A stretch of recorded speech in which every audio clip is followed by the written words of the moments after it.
We're in Melbourne for round 2 of the Rotax Pro Tour. They're calling this event the Skyline Cup, for reasons which are, well, pretty obvious. There's only 6 classes on the program, but there's a lot of people here. We've seen the return of CIK to the track for the first time in 5 or 6 years. It's great to have them back. There are some pretty big fields and some very, very long races. So Rotax over 35s, in the front row was Bruce Otter and Paul Mapson. Behind them were Chris Stern and Nicholas Crochet. Fastest guy on the track was actually the number 89 card of Stern, 3/10 quicker than anyone else. Unfortunately, he had a drama look like a drop chain or similar, and that left Mapson and Otter to fight over the top 2 places. Mapson in the end had plenty of pace. He pretty much buggered off into the distance and won by a mile. Good job, Paul Mapson. DD2s. Now, I've got to say, there's something very appealing about hearing karts changing gears. Kyle Ensby was unlucky to have the wrong jet in the carburetor for the final. He was coughing and spluttering the whole race distance and was unable to keep up with Tony Kart pilot Travis Millar, who took the win in the final to go with a full maximum points weekend.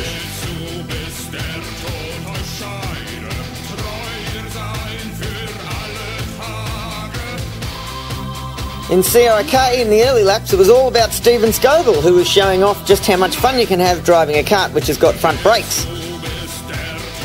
He got his way from last to second, and then started going backwards again. Bad luck, Scobes. Really though, the whole weekend was about Tyson Pierce, who was super fast in his Amiga kart and obviously very proud of that performance. Rick Pringle crashed out of the pre-final in Rotax Heavy, which meant he had to start down the back of a very big field of karts. He passed a lot of people on his way back up to the front, where he was chasing his older brother Jason, along with other front runners William Yarwood and Paul Rogers. Now, William Yarwood is, if you didn't know, a 9-time national champion, and 4 times, I believe, he has won the nationals in this class. But this weekend he was not good enough to beat Oakley driver Paul Rogers, who was simply stunning in the Intrepid. Having poled it and stayed up near the front during the heats, he took a very popular victory in Rotax Heavy. Good on you, Paul. Junior Max was offering the very first ever Victorian State Championship for the J-Max class, so the racing was suitably insane. You can always count on the kids to create some carnage, and sure enough, there was plenty of it. That's Macaulay Jones backing it through a very crowded section of track, and he'd be happy he escaped with his life. Joey Mawson obviously thought someone was injured because he was waving red flags.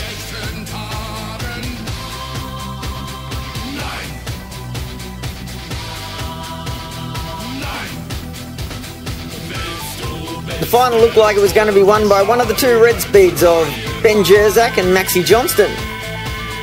They were both very quick, and there are other good performances put in by Brittany Hall, Matty Hart, my fluffy-haired friend, and Pierce Lahane, who after a first corner incident charged back to the front of the pack. In the end though, it was Ben Jerzak, the very first ever blue plate winner in Junior Max.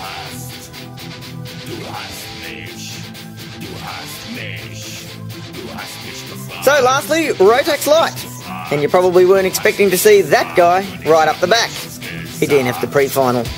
Troy Woolston led the field into turn 1.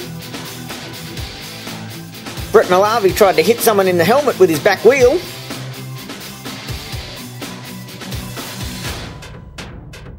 Dave is so quick.